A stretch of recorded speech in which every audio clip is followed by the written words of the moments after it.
On my honor, I'll do my best to do my duty to God and my country. ScoutCast LA. ScoutCast. And to obey the Scout law. Help the people at all times. Keep myself You are great on the ScoutCast harmonica, LA. by the way. Yeah, no, ScoutCast LA. I was just fooling about.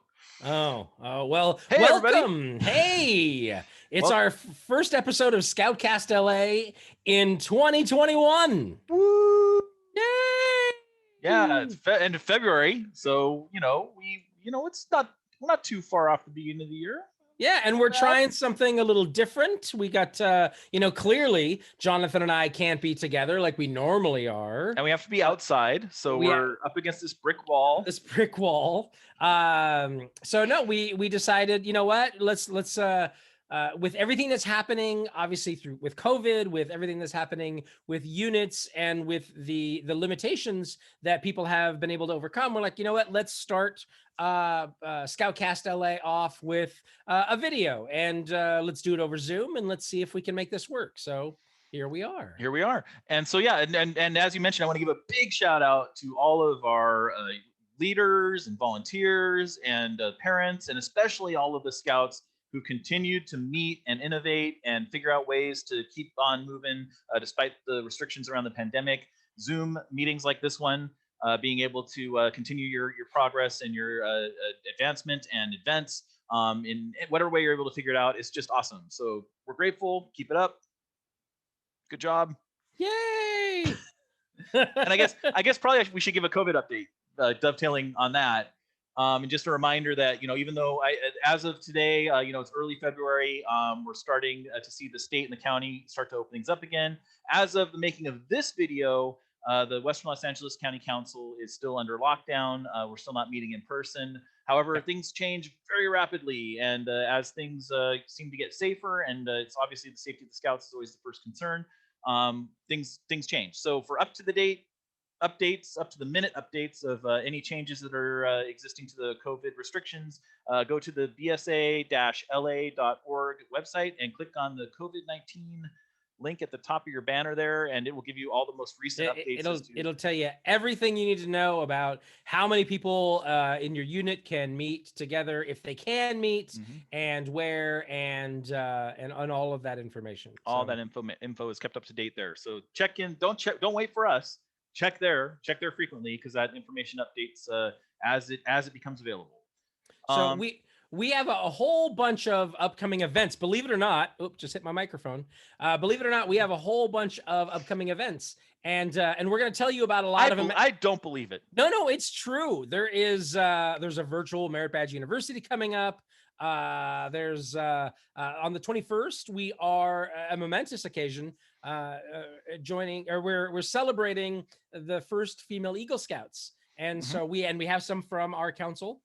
So there's a whole bunch of upcoming things that we are going to be talking about after we do a little interview. Yes. We have an exciting guest this week. I'm so excited about this. I couldn't be more thrilled. This goes back to my very earliest involvement in scouting when my son was a Cub Scout, and we were going to Camp Giuseppe to the Cub Parent Weekends, which are awesome. I was up there and watching my son. I think he was working with perler beads, doing an art project, and there was another young man there who was also involved in that. And as the parents, we sit there and we appreciate and we supervise. And another parent was there, and it turned out to be our guest, Rachel Brockman, who is a specialist at NASA. And I went from thinking I was going to be sitting here watching my kid do art projects all weekend long to having one of the most amazing conversations I've ever had at Camp Giuseppe with Rachel. I got to sit and speak with her for almost an hour. And she's going to be our guest today. We're going to have a NASA specialist on the show. She works in education programs at JPL, so the Jet Propulsion Laboratory. So I mean, that's super excited. So you know what? Do you want to just get right to it? Oh, I can't wait. Absolutely, okay, I want to get right into it. We'll be back with Rachel Brockman right after this.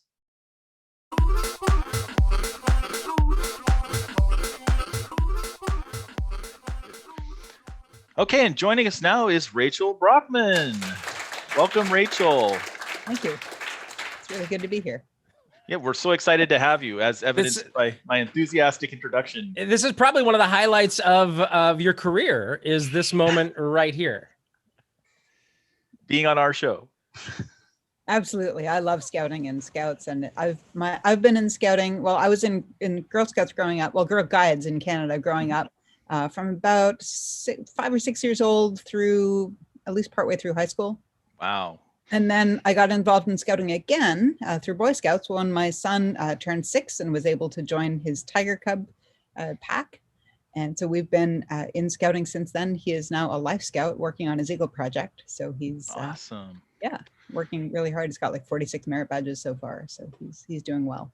That's so cool. And so we have an awful lot to talk about because you've got a lot going on with both with scouting and with your day job that could potentially pertain to scouting. So we're very excited to have you here. I think first what we want to talk a little bit about is the Virtual Merit Badge University, which has been going on in the Western Los Angeles County Council since the start of the COVID pandemic. And what that is that we're offering one weekend every month an opportunity for scouts to come and work on their merit badges. It's all done virtual via Zoom, and you are one of our esteemed merit badge counselors for that program. What merit badges do you teach? Oh, good question. So I started off with space exploration. As you can see from my background, I love space. And then I kept adding new badges that I had already been approved to be a merit badge counselor for, but I didn't have presentations for yet. And I hadn't had a chance to teach other scouts those badges yet. And so each month or so I would add a new badge. So I'm now up to 6 badges that I can teach online. So we have space exploration, astronomy, inventing, disabilities awareness, art, and I just this month added horsemanship, which is a really hard one to do online. Which and clearly is in line with all the rest of them. It actually ties in with all of the different aspects of my life. So I started riding horses when I was 10, and I volunteered at therapeutic horseback riding centers, both in Canada and in the Los Angeles area. So I've kind of got that horse background. I did art in high school and in university, not as my major, but just as classes that I really enjoyed. I got really into printmaking. And so I offer the art merit badge. But disabilities awareness, I've been working in that field since I was about 11 years old, trying to work on augmentative and alternative communication, not as a job, but just as an interest. It was my science fair topic from grade 6 through 8. And then my background in astronomy and space exploration comes from the work that I do at the Jet Propulsion Laboratory doing space education and public outreach. Now, I don't want to gloss over what you just said about the disabilities and computers and your involvement in science fairs when you were younger, because you had you won an award for an amazing, and this is very innovative for the time. Talk a little bit about that award and the computer interface that you worked on. Sure. When I was in 7th grade for my science fair project, I invented a computer controlled device that lets people with cerebral palsy communicate independently. And so wait, I'm sorry, you did this at what grade? I was 12 and 13 years old, and it was grade 7. So cool.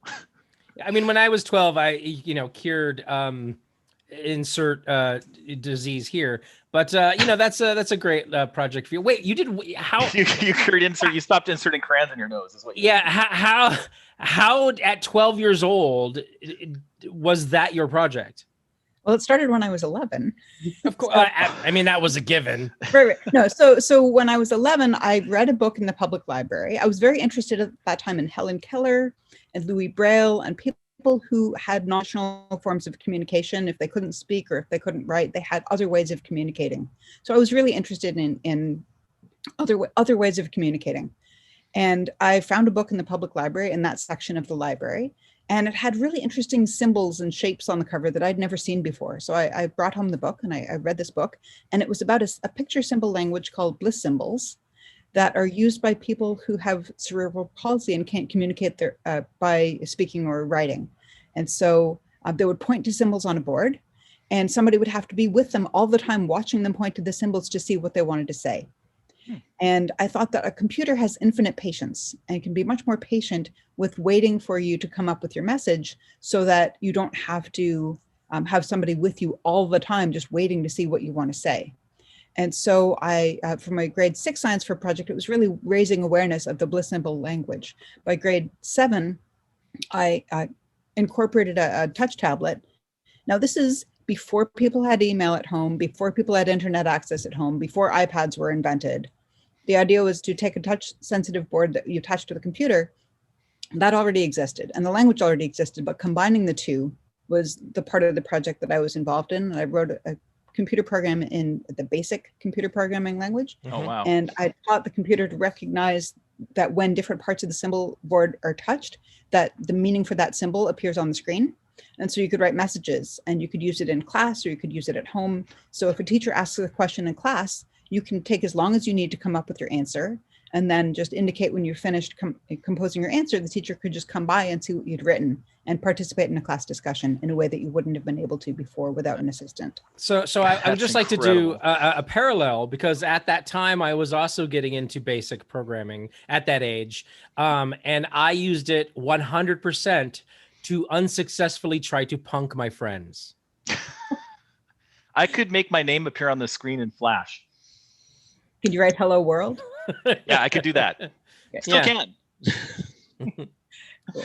That's so cool. So, I mean, so this is fascinating. So you're actually one of the lucky few who very early in your life had sort of an idea of what you wanted to do and have then followed that dream all the way through your career. But not only that, you've kept your kind of your childhood spark going in other people and other young scouts and youth and being involved in spreading the word of STEM and science to the masses, even at a very young age. That's just incredible. Can you talk a little bit about the programs you currently have going on that youth and scouting or otherwise could get involved in? Sure. So right now, since I work at the Jet Propulsion Laboratory in Pasadena, California, I'm running an international essay contest for students in 5th through 12th grade called Scientist for a Day. And every year we have different topics the students can write about. And this year's topics are 3 moons of the planet Uranus out in the outer solar system. These are moons that have only been seen by 1 spacecraft so far. And so the Voyager 2 spacecraft launched from Earth in 1997, took all of these years to get through space. It's been in space more than 40 years now. But in 1986, in January of 1986, the Voyager 2 spacecraft flew by the moons of Uranus, and those are the only pictures we have up close of these moons. And as a result, now you did say, I think you said 1997, but it was 1977. Yes, I'm sorry, you're right. Okay, it launched in 1977. Yes, 97 was me. 77. You're absolutely right. 97. Thank you for fact checking me. I wish I was so involved with spacecraft that I would get confused which ones launched when. Like I don't know. I know so little about it. Yes, 1977 was when Voyager 1 and Voyager 2 both launched. And Voyager 1 passed by Jupiter and Saturn. Voyager 2 flew by Jupiter, Saturn, Uranus, and Neptune. So the only close-up pictures we have of Uranus, Neptune, and their moons were taken by Voyager 2 in 1986 and 1989, respectively. And so because it was a flyby mission, think about what's happens if you're driving by in a car and you drive by a field of cows and you take pictures out your window as you're driving by, you know what the side of the cow looks like on the side that's facing the car as you're driving by, but you don't know what the other side of the cow looks like. Yeah. Similarly, we don't know what the other side of those moons of Uranus and Neptune look like because we were taking pictures as we flew by. We can only see the side that's facing the camera. And so there are mysteries in our own solar system that we'd love to solve. What do the backs of these moons look like that we've only ever seen the fronts of so far? And so for students to learn about these moons, we don't know very much about them yet, which is itself fascinating. And we want to learn more about them. If we could go back with a robotic spacecraft and study these moons again, but in more detail, which of 3 of Uranus's moons would you like to study? And what do you hope we'll learn if we get there? What questions do you have about these worlds that we've only ever seen up close once? So the moons this year are Ariel, Oberon, and Titania. Now, if you know anything about Shakespeare, you'll recognize these names as characters in Shakespeare's plays. And that's one of my favorite things about Uranus's moons is that they're named after characters in Shakespeare plays. And it's interesting because I also draw a parallel to that in that, we don't know, everybody's familiar with what our moon looks like. And yet no one's all that familiar. Very few people are familiar with what the back of our moon looks like. So we experience that on a daily basis here. Because we never see it. Yeah, we never see the backside. So although we do have some information about what it does look like, and we could go look that up if we felt like it, we can't do that with Uranus. So that's absolutely fascinating. So how do they participate? If they want to participate in this essay, where do they go? What do they do? And what do they win? And what do they win? Sure. So the website for the contest is rps.nasa.gov/scientist-4-a-day. So RPS is radioisotope power systems. That is the power technology we use to send spacecraft to explore the outer solar system, which is too far away for solar panels to be effective to provide energy and electricity for the spacecraft. And so the radioisotope power systems program is funding this contest to give students an opportunity to learn about the enabling technology that this power supply gives to spacecraft to let it explore places beyond where solar power would be effective. So and our link, the link for that is down below, so you can click on that and you can go and see what that's all about. And also, this is personally thrilling to me because the first time I met Rachel was at our very own Camp Josepho, and this was actually what our conversation was about, because I was very interested in the in how Cassini was powered, and I made the mistake of assuming that it was like a sort of a nuclear sort of reactor sort of thing. And Rachel, you patiently explained to me that how an RPS works, and that it's a thermocouple that works off of the heat produced by the radioisotopes as they decay.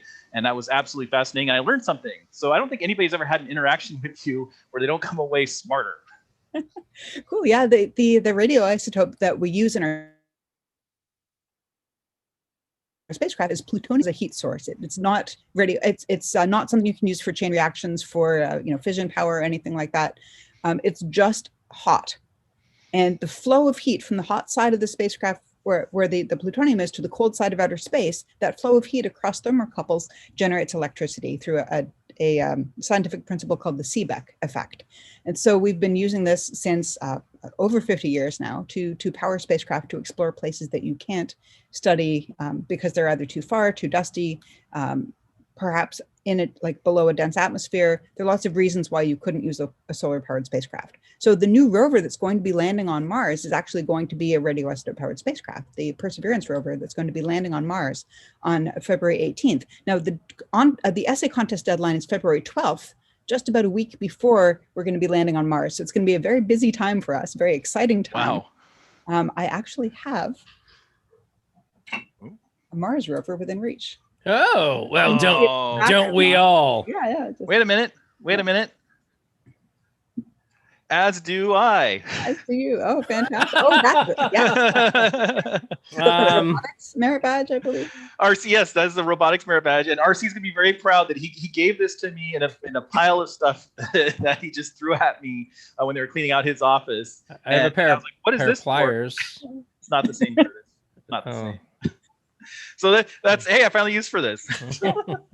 That's so cool, Rachel. I just love that. And what blows me away about all of these aircrafts or all these spacecrafts is that they're built for a certain amount of time, and they always exceed that by an exponential amount. Absolutely. I mean, the fact that the Voyagers are still going outside our solar system now. Now, actually, Jonathan, I don't know if you knew this, but the father of somebody that we went to, Jonathan and I went to high school together. The father of somebody that we went to high school with was a programmer on the Voyager and just retired within the last 2 years and had to train his replacement because no one spoke the language anymore. Is it written in Fortran or something? Something a long time ago. It's not basic. I know that. But yeah, he was one of the few people that still coded in that language and still knew it. So okay, so we got a lot to get through, and I absolutely want to be respectful of Rachel's time. So I do also want to talk about there's also the I believe a Mission to Mars student challenge that you're involved with. You could talk a little bit about that. Yeah, so the Jet Propulsion Laboratory is trying to get as many people as possible involved in being excited that we're going to be landing on Mars in just a few weeks. So February 18th, 2021, we're going to be landing the next rover on Mars. It looks a lot like the Curiosity rover, but it's going to be collecting samples on the surface of Mars. It is not going to be returning those samples directly to Earth. It's going to be saving them so that a future mission can pick up those samples from the surface of Mars and eventually bring them back to Earth, possibly in 1 or 2 additional missions to make that happen. And so we have this Mission to Mars student challenge where we're challenging teachers and students to get involved in learning as much as possible about how we're going to be landing on Mars. What we call entry, descent, and landing, which is kind of entering Mars's atmosphere, coming down through the atmosphere. We have a sky crane that has this jetpack. It's like a robot with a jetpack. It's That's super cool. And then it lowers down on a cable, And then when it touches its wheels down on the surface of Mars, then the tension in that cable goes to zero, and that's the signal to fire the pyrotechnic bolts that separate the jetpack from the rover so that the jetpack doesn't land on the rover. So if all goes well, we will be on the surface Mars of Mars. Get cooler and cooler every single time. I mean, Yeah. it started out with it kind of was like this big ball that landed and then opened up, and the rover was able to get out. And then they did the crane that was flying crane that then had pyrotechnics that blew the bolts, and the thing goes flying off another direction. And so it's I mean that's for me. I look forward to seeing exactly how they're gonna. What's the next thing gonna be? Are they gonna have it jump off a dirt bike and do a flip and And I'm always curious because you hear all these things about the rovers that are there, like the one last week that just within the last couple of weeks something finally broke and wasn't able to be used anymore. The data that comes back, not only the scientific data that you get, but the limitations of the equipment. How much and how quickly does that inform what the next design iteration is? We're always learning from past mistakes. I mean, either something works or you learn from it. Well, that makes one of us. yeah. We try not to make the same mistake twice. So we definitely learn from our mistakes. We have lessons learned and best practices going forward. And so, so we will be landing 6 new wheels on Mars. That's exciting. Just in a couple of weeks. Yeah, that's pretty crazy. So what is the Mission to Mars Student Challenge? The Mission to Mars Student Challenge it's like 5 weeks of activities, but if you've missed the previous weeks, you can get caught up. So don't worry about that. We've had, I think, 600,000 people sign up so far to participate. So we're really excited about that. Wow. Yeah. And we would love to have more people join us. So feel free to do that. There are videos. You can meet some of the scientists who are working on the mission through the videos that we offer. We have hands-on activities that kids can do at home, because we know a lot of students are going to school at home these days and doing video conferencing with their teachers. And so everything that we provide is with that in mind, that these, we'll be using materials that you probably already have around your home. And you can participate and do things like build your own parachute that might land something on the surface of the planet, to kind of simulate what we're going to be doing with the Mars rover, using a parachute to slow down through the atmosphere when it gets to Mars. That's so cool. And so we have there's a much longer website link for that, which is down below. So feel free to click on the www.jpl.nasa.gov link below, and that will take you to the information on the Mission to Mars Student Challenge. And last but not least, this has been so cool. And obviously you can see hanging out with Rachel is a lot of fun. And we have an opportunity coming up for all of the Cub Scouts in our council to get a tour of our own solar system with Rachel as their tour guide. If you want to talk a little bit about that event that's coming up on February 27th at 6 p.m. Yeah, I'm really excited about that because one of my favorite things to do is to talk to kids about space. And so we're going to be touring the solar system. Bring your questions. I will do my best to answer as many of them as possible during the presentation. And it's just a really fun chance to see, all of these beautiful planets and moons in our solar system, and kind of I'll tell you what I know about them, and I'll even tell you what I don't know. I will stop at what I don't know. If you ask me a question and the answer is I don't know, I will gladly say I don't know. And there are 2 different kinds of I don't know. There's I don't know, but there's an answer out there. Let's go ask an expert, or let's go look it up. Let's find out together. Mm-hmm. And there's I don't know because nobody knows. If you ask me which planets in our solar system besides Earth have life, the answer is I don't know because nobody knows yet. We're looking. Wow, we have a group of scientists called astrobiologists who are trying to find how to learn whether or not there's life on other planets. How will we recognize it when we find it? What will it look like? Will it need all the same requirements that life on Earth needs? Will it need water, energy, and chemistry the same way that life on Earth requires? So we're really excited about looking for life on other planets and moons in our solar system and beyond. That's awesome. So if anybody wants to attend that event, signups are open. There's a double knot below that you can click on to sign up. Absolutely sign up. We'd love to see you there. I know I'm looking forward to it. I will Jonathan, there on the show, and I'm super excited about it. What was it, Curtis? Oh no, you just froze for a second, so I was going to take over, but then you came right back. So okay, good. So in the description of this episode will be the double knot, and you can sign up there. So. Well, Rachel, I want to thank you so much for joining us today. This has been absolutely informative. Rachel, Jonathan has been so excited that he's like, oh, no, I was just talking. I was just sitting on a bench and we just started talking. And then I found that she worked in Cassini. It is and one of the coolest conversations I've ever had. And it happened at Camp Giuseppe. See, this is why scouting's so awesome. It is indeed awesome. I planned to chaperone my son for a weekend and let him go play while I sat and was bored. And it turns out that I was more entertained than anybody in that entire camp, probably. Well, thank you, Rachel, so much for joining us. And this is, I mean, what an exciting just field. Because, there's not a whole lot of people that can say, I'm part of discovering brand new things we never knew before. Yeah.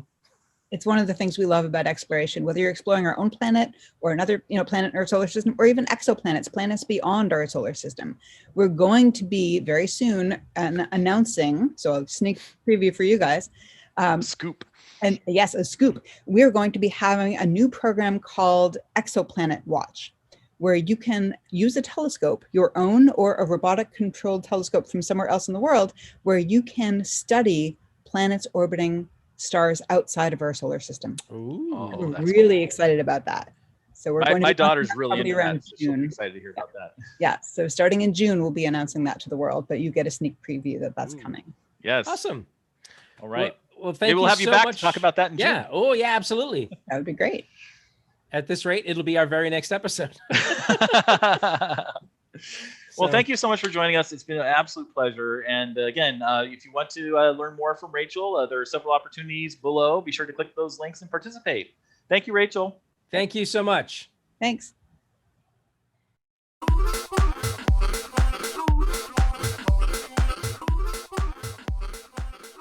Wow, that was awesome. Yeah, I wasn't sure you were actually going to be able to hold yourself together. I get excited. Well, I love science. I love all that stuff. We have a telescope here. I try to keep the kids as educated as I can, but admittedly, I know next to Rachel, I know nothing about anything. It was so funny. There were so many questions that I had that I'm like, oh, should I ask? Should I ask? No, people have to come to the event. I won't ask. Yes. So you have to come to the event we talked about, and I will have to go and then ask those questions. Because I'm sure the answers will be fascinating. No, I'm really excited about that event. Yeah, the Tour of the Solar System happening on February 27th at 6 p.m. A great event. Wonderful opportunity for you to provide some program for your Cub Scouts if they're, you're struggling to figure out what to do during the pandemic. Here's an opportunity for you to have a whole evening of really cool science with someone who really knows what they're talking about. And I just absolutely sign up for that. Links down there. Yeah, links in the description for this episode. So now, speaking of that event, we have all kinds of other events. Oh my gosh. Happening. Yeah, I mean, just because there's a pandemic going on doesn't mean that things have slowed down from the scouting world perspective. There's a lot going on in February and a little bit beyond. So I definitely want to have an opportunity to talk about some of these amazing upcoming events. What do we have first, Curtis? Are you into fishing, Jonathan? No, not at all. Okay, well then we won't talk about that one. No, actually, it's weird when you think of, okay, we're in a lockdown. I'm just no good at it. I don't know what it is. I have an aversion to worms. I don't know. Well, most of it is just sitting there, and then So and waiting. It's really that's all there is to it, Jonathan. It's not you. It's really the fish. So I don't need to get any kind of training or any kind of. No, it's not that you're a bad fisherman. It's just the fish around you aren't good at eating things. They're uncooperative. They're just completely uncooperative. But no, we actually have if only there was a way for me to learn to make them more cooperative. Yeah. If only. Then I can do like Yes. Okay, so starting on February 9th, the 2021 National CAI. That's the Certified Angling Instructions. Oh, so that's like you learn about obtuse and acute. Yes, yeah, it's all geometry. What does that have to do with fishing? It's what you do is you go out there on a boat and then you take a geometry book and you start talking to the fish about geometry. They just get bored and float to the top. And then you just scoop them up with a net. I love and it. that's exactly how that works. So if I want to learn how to do that. So, but no, there's more info. So it's starting on the 21st, or sorry, starting on February 9th, and it's at bsafishing.com/ event dash 4114913. We will put a 4114913. yeah. That's we will the place to learn fishing. Oh wow, Oh, you I should don't know. write a little jingle for it. There's a link. So no, there's a link. People are frantically writing. Oh my gosh, 411 I love geometry. I love geometry. So this is about fishing, and I'm making fun, but I think that it's a great skill to have. I know a lot of scouts are really into it. It's when I was a kid, I did actually like to go fishing up at Reseda Pond. The pond at Reseda Park. Yes, which I never caught anything living there, but and I don't think you'd want to eat anything you found in there. But nope. But it was a fun thing to do. So yeah, absolutely. There's an opportunity there. If you're interested in becoming a certified angling instructor, that is where you can go to do that. And the next thing we have coming up is February 20th through 21st is the next session of the Virtual Merit Badge University. Virtual Merit Badge University. Oh, I don't have. Oh yeah. This is what I got. This is see, I am a counselor. I participate in instructing in the VMBU, and this was our 2020 Western Los Angeles County Council Virtual Merit Badge University staff patch. So I'm going to wear this proudly. But this is an opportunity. There are just dozens of merit badges that are available at these online events. You get paired up with some really, really cool counselors. Rachel, who's just here, is one of them. She talked a little bit about that in the interview. Yeah, I am one of them. All those different merit badges that you can learn from her. And I just do digital technology. It's just one, but there's an opportunity there to get your digital technology merit badge, and it's a great opportunity. Obviously there's some work you have to do outside of the VMBU in order to get everything done to meet all the requirements for the merit badges. But it's a great opportunity to continue your advancement, continue to be involved and engaged, and continue to learn, even though we're stuck with some restrictions around the pandemic. So sign up for that. Link is below, bsa-la.org/mb-online. Also, and I teased this up a few minutes ago, but February 21st is the Be the Change event. We are finally having female Eagle Scouts. Recognizing our very first class of the female Eagle Scouts. So, and this is an event that you can actually go to. So you want to go to www.scouting.org/be-the-change. And I believe this event is going to be hosted on Facebook. You RSVP via Facebook. So if you don't have a Facebook account, you can sign up for one of those and participate in this event. And it's an opportunity to recognize and appreciate all of the amazing female Eagle Scouts who've attained their Eagle rank in 2020 and early 2021. So also on February 28th, is the West Los Angeles County Council Eagle Scout Association Award nominations. That's the deadline. That's the deadline. That's the deadline. Yeah. Yes. So that's the deadline for the nominations. So you got to get them in as soon as you can. And more information can be found at bsa-la.org/eagle-awards. And once again, we'll put that on. There's also a form, along with the nomination. There's link. a form for nominations. We'll put that linked on there. You do not want me reciting that. It's just a lot of there's some dance moves in it. Yes. Part of it is hand signals in Braille. Blinking. I don't even know why they would put that in a URL, but they did. Whatever. Well, they want to make sure that only the most enthusiastic people are able to get nominated. So that's all about it. So I'm not going to say that link, but it will be in the description.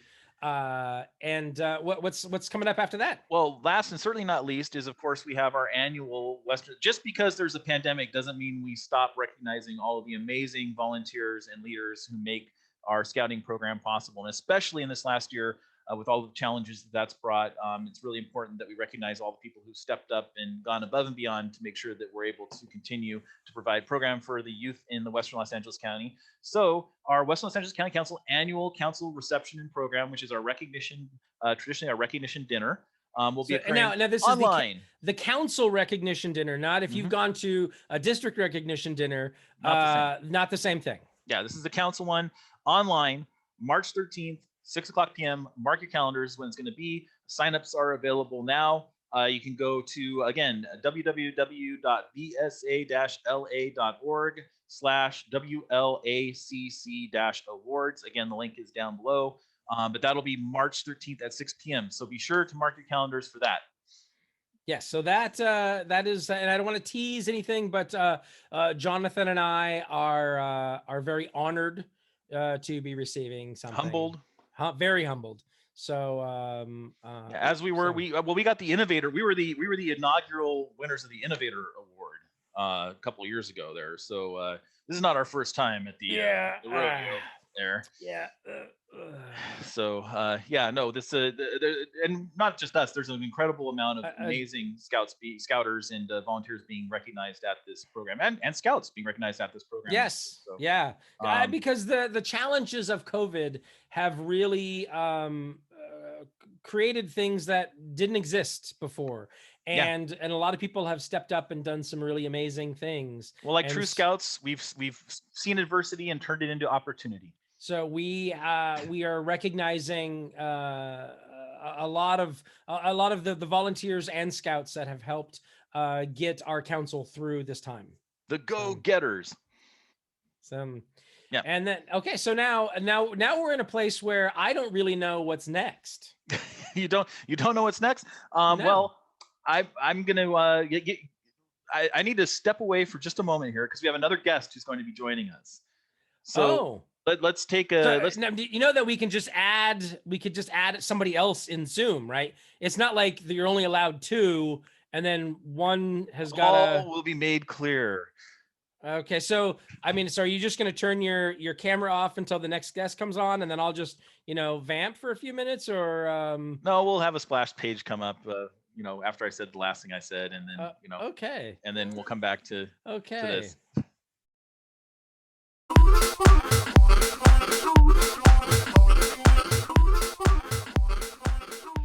Oh, and we're back. So Jonathan had to leave. He had something come up, but it is my pleasure to introduce the Commodore for the Western Los Angeles County Council Sea Scouts. Mr. Let me see here. Look at Mr. Jonathan Watts. So Jonathan, are you there? Yes, I am. Oh, hey, wow. Well, thanks for having me. I'm excited to be on ScoutCast LA. Welcome to ScoutCast LA. So thanks. you are going to talk to us about Sea Scouts. Yeah, so I'm a big fan. I've been following the show since it started, and I know that you guys spend a lot of time talking about the Cub Scouts and Scouts BSA troops, and occasionally talk about venturing and powderhorn, but very rarely do I hear anything about the Sea Scouts. So I wanted to come on and talk about the Sea Scouts. Yeah, quite honestly, it's a program that I know very little about. And I know Jonathan, my co-host, is a big fan of Sea Scouts. Oh, is he? Well, maybe he should volunteer. Well, I don't, it's weird. He couldn't be here. Something came up and he had an emergency, I guess. And so, no, he did want me to ask you so he said, please ask him how people get involved in Sea Scouts. Oh, I'm happy to. So let me give you a little summary. So Sea Scouts, what it is it's an exciting adventure for youth 14 and over to learn about water safety, seamanship, and participate in competitive events against other ships, what we call our units. So you have, Cub Scout packs, BSA troops, venturing crews. We have Sea Scout ships. And so you get to compete with other ships in our region. It's just a lot of fun, get to get out on the water, get a little bit of adventure with that. And our council currently only has 2 ships in the entire West Los Angeles County Council. There are only currently 2 ships registered. So it's my goal this year to expand that out and get additionally another 2, make that double the number of ships we have right now, get 2 more ships going. And of course, in order to do that, we need both volunteers and Sea Scouts. And so to answer your question, if you want more information about Sea Scouts and the Sea Scouting program, you can go to seascout.org. That's all one word, seascout.org. And if you or your child or someone might be interested in more information, you can visit. We'll have a link up on. I assume you have something. You can put a link somewhere. Yeah. We'll put a link in the description of this video. That'd be awesome. And where would that be? Up? No, it'd probably be down. If you're watching the video, it'll be down. If you are listening to it, it'll be floating all around inside your head area. Okay. So there will be a link down below for the website greaterlascouting.net/connect, which is where you can go. And that isn't really set up for Sea Scouts specifically, but there's a little box there where you can put in if you're interested in a specific unit to join. You can just write in that box Sea Scouts. And we'll get that to me, and I will put you in touch with a Sea Scout ship in your area, and you can join us in Sea Scouts, and we'd be happy to have you aboard. So now, it's funny because we you're thinking, oh, okay, so, Sea Scouts, that's awesome. But clearly, most councils don't have boats because they don't have ocean. That's where you'd be wrong, sir. What? Because Sea Scouts isn't just about the sea. I know, as confusing as that may be with the Sea Weird. Scouts all over our uniforms. We also, there are bodies of water everywhere. So whether it's rivers, whether it's lakes, whether it's ponds, if you got a pool in your backyard, there are ways for you to participate in Sea Scouts. So we have Sea Scouts in Western Los Angeles County Council. As a matter of fact, we have amazing opportunities for Sea Scouting because the coast, we have Crescent Bay District, which covers a big chunk of the coastline in Los Angeles, which is wonderful. Santa Monica, all the way down to the marina, all the way up to Leo Carrillo. That's the Crescent Bay coast, and along there we have several ships that meet and do activities. And then also, the further north as we get out past Bill Hart District and up into the Antelope Valley District, we have the Castaic Reservoir, which is also Lake Castaic, which is also a big body of water where we hold scouting, Sea Scout events all the time. So it doesn't require you to have a large ocean nearby you to participate in Sea Scouts. You can do it anywhere. Well, I had no idea, and I'm sure Jonathan did, but he really should have been the one conducting this interview. I don't know what to say. I'm disappointed he wasn't able to be here. I wanted to meet him, but... as am I. I've met him many times. I've known him for quite a while. You're not really missing a whole lot. Okay, but I'll take some solace in that. Yeah, so I wouldn't worry yourself about it. Well, that's awesome. Anything else about Sea Scouts that people should know? No, that's it for now. Just that we're really starting to ramp the program up. I'm sure I'll be back to promote some of the events as we get into 2021 and we start to see some of this new growth occur. We're going to want to get it out there in front of people and make sure that they're aware that this is another offering that the BSA has and a great opportunity for Scouts, especially. Here's a cool little tidbit. If you have already achieved your first class rank and Scouts BSA troop and you're interested in Sea Scouts, but you really want to go for that Eagle, there's nothing preventing you. You can actually join a Sea Scout ship as a first class scout and continue to work on your Eagle project while participating entirely in a Sea Scout ship. Or the even cooler option is what we call Amphibious Scouts, which is where you participate in both a Sea Scout ship and a Boy Scout traditional Scouts BSA troop. And you can participate in both programs. They're not mutually exclusive. You can do both. The Sea Scouts has the highest award, much as the Eagle Scout is for the Scouts BSA troops. We have what's called the Quartermaster Award, which is an equal award with equal prestige, recognized by businesses and colleges, just as the Eagle Scout Award is. That is the highest award you can achieve under the Sea Scouts program. And that award, the cool thing about that award is that you can continue to work on it and achieve it up until the age of 21, as opposed to the age of 18. Oh, wow. So you it's can an actually opportunity for older Scouts to continue to participate in the program. And you can get your Eagle and then also get your Quartermaster. Yep, that happens all the time. We've seen that happen. We've had Eagle Scouts that got their Quartermaster Award, and we also have Gold Girl Scouts who finish the Girl Scout program and continue on in the Sea Scout program and attain the Quartermaster Award. So equal opportunities for participation all around. It's an exciting program, and we hope to see you at a Sea Scout ship event soon. So once again, if people want more information, where should they go? They can go, there's a couple of places they can go. So the information is available at seascout.org, just seascout.org, singular, not plural.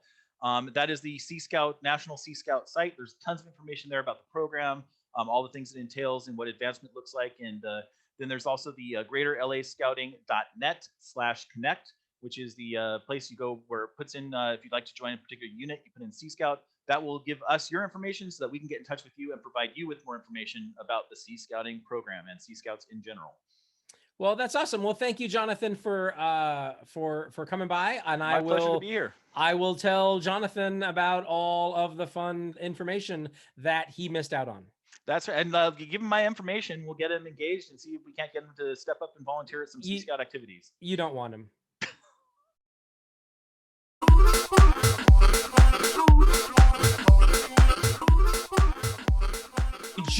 I know I had an emergency here and I had to, what'd I miss?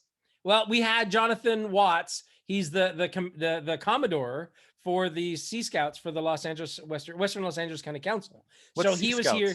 It's just watch the podcast. All right. Okay. And that'll tell you all about it. But he was a really personable guy. and he was super excited about the program, and he talked all about it. And Sorry, I missed it. he said he wanted to meet you, but I Oh. told him, it wasn't. I'll send him an email. Yeah. Okay. So yeah, but that was super exciting. Sorry you weren't here.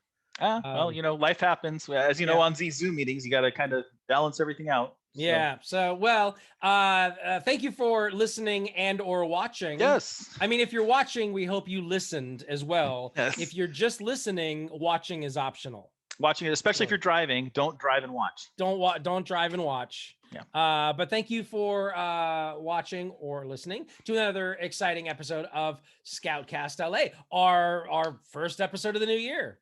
Yes, that's fantastic. Yeah, no, so very excited about that. And why does my thing say the Commodore? It should say Jonathan Watts. That's weird. Let me fix that real quick. I don't know what that's about. That's weird. So, well, thanks everyone. Do you want to? Yeah. No, thanks everybody. It's been a fantastic show. We got a lot of good information, a lot of interesting stuff going on, and we hope to see you all at one of our events.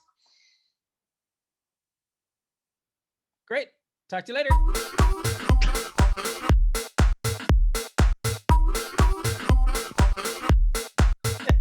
You're so good at this.